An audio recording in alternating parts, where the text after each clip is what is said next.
दोस्तों, हमारा पूरा जीवन एक चक्र है जिसमें हम पैदा होते हैं, बड़े होते हैं और बूढ़े होकर मृत्यु को प्राप्त हो जाते हैं। आज की कहानी में हम आपको बताने वाले हैं जीवन का असली सत्य। एक बार की बात है, बुद्ध अपने शिष्यों के साथ बैठे हुए थे। तभी एक बूढ़ा मनुष्य वहाँ पर आया। उसने बुद्ध के सामने हाथ जोड़े। वह कभी जोरों से हंस रहा था और कभी जोरों से रो रहा था। ऐसा देखकर शिष्य बोले, गुरुजी, यदि आप कहें तो हम इस बूढ़े व्यक्ति को यहाँ से ले जाते हैं, क्योंकि यह कभी हंस रहा है, कभी रो रहा है। लगता है कोई पागल है, कहीं आपको कोई चोट न पहुँचा दे। बूढ़ा व्यक्ति बोला, नहीं, मैं पागल नहीं हूँ। मैं इसलिए हंस रहा हूँ क्योंकि मुझे इस संसार चक्र का रहस्य पता चल चुका है, और रो इसलिए रहा हूँ कि मुझे यह वृद्धा अवस्था में पता चला है। ऐसा कहकर वह फिर से हंसने लगा और फिर थोड़ी देर बाद रोने लगा। बुद्ध अपने शिष्यों से बोले, इन्हें ज्ञान की प्राप्ति हो गई है, तुम्हें भी इनसे जाकर कुछ सीखना चाहिए। शिष्य बोले, गुरुजी, आपको सचमुच लगता है कि यह हमें कुछ सिखा पाएंगे? बुद्ध बोले, यह बूढ़ा व्यक्ति अपनी जवानी के दिनों में यहाँ पर आया था। उस वक्त इसने मेरा बहुत विरोध किया था, लेकिन अब यह आया है तो जीवन से बहुत कुछ सीख कर आया है। इसलिए तुम लोग जाओ, इनसे कुछ ज्ञान प्राप्त करो और जितने भी दिन इनके पास बचे हैं इनकी सेवा करो। शिष्य बोले, जी गुरुजी, जैसी आपकी इच्छा। वह उस बूढ़े व्यक्ति को अपनी कुटिया में ले गए, भोजन आदि कराया और आराम करने को कहा। जब बूढ़े व्यक्ति की नींद पूरी हो गई, तब शिष्य उनके पास आए और पूछने लगे, आप हमें बताइए, आपको कौन सा ज्ञान प्राप्त हो चुका है? बूढ़ा व्यक्ति बोला, मुझे जीवन का सत्य प्राप्त हो चुका है। पहला चक्र बचपन का।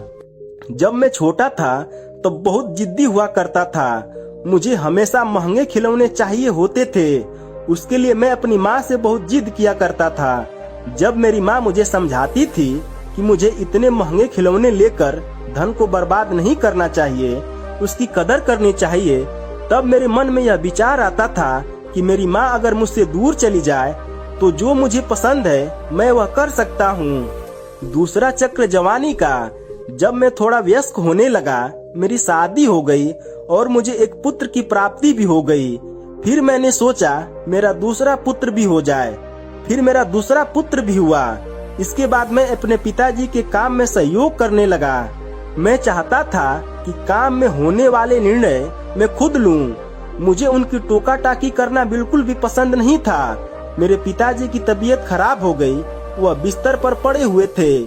मैंने उनसे कहा, पिताजी, अब आपकी तबीयत खराब हो चुकी है, अपना सारा कारोबार आप मुझे दे दीजिए। कुछ दिनों बाद पिताजी का देहांत हो गया। उनके देहांत के बाद मैंने उनकी इतनी भव्य यात्रा निकाली कि पूरे नगरवासी देखते रह गए। मैं भीतर ही भीतर इस पर गर्व कर रहा था। मैंने अपने पिताजी की अंतिम यात्रा में इतना पैसा खर्च किया है। कुछ समय बाद मेरी माँ भी गुजर गई। देखते देखते मैं नगर का एक अमीर इंसान बन गया। मेरे पुत्र भी बड़े हो गए। मैंने अपने दोनों बेटों का विवाह कर दिया। उन दिनों मेरी पत्नी मुझे बुद्ध के पास ले गई। बुद्ध की बातें सुनकर मैं क्रोध से भर गया, क्योंकि मैं उनकी किसी भी बात से सहमत नहीं हो पा रहा था।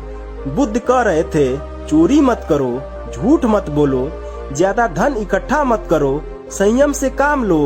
उनकी यह बातें मुझे बिल्कुल पसंद नहीं थी, इसलिए मैंने उनके खिलाफ लोगों को भड़काना शुरू कर दिया। उनका ज्ञान मेरे पूरे जीवन को ही गलत ठहरा रहा था। तीसरा चक्र बुढ़ापा का। वक्त गुजरने लगा और मैं बूढ़ा होने लगा। मैंने जीवन के अंतिम चरण की तरफ अपना कदम बढ़ाया। अंतिम चरण पर आते आते मेरी पत्नी ने भी मेरा साथ छोड़ दिया। उसकी भी मृत्यु हो गई। अब मैं अकेला रहने लगा। मैं ठीक उसी स्थिति में आ गया जिस स्थिति में मेरे पिताजी थे।